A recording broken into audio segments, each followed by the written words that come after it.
लग्नानंतर होईलच प्रेम या मालिकेच्या 11 ऑगस्टच्या भागामध्ये आपल्याला पाहायला मिळणार आहे. नंदिनीला लग्नामधून वसुहत्याने किडनॅप केलेली असते. हे सत्य नंदिनी समोर आलेले असते. नंदिनी ते सत्य सगळ्यांसमोर घेऊन येणार असते. सगळेजण पूजा करत असतात. नंदिनी वसुहत्याकडे खूप रागाने पाहत असते. तिला वसुहत्याचा खूप राग आलेला असतो.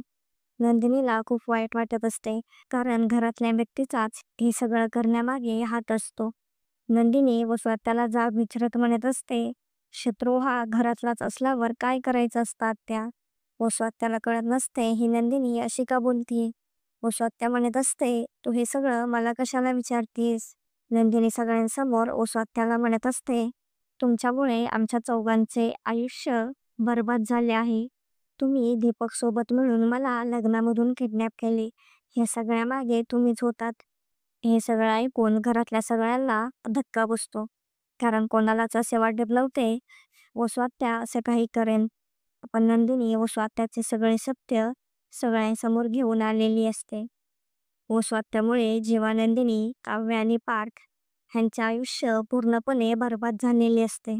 वसुहत्याने खूप प्रयत्न करूनही नंदिनीसमोर सगळे सत्य आलेले असते.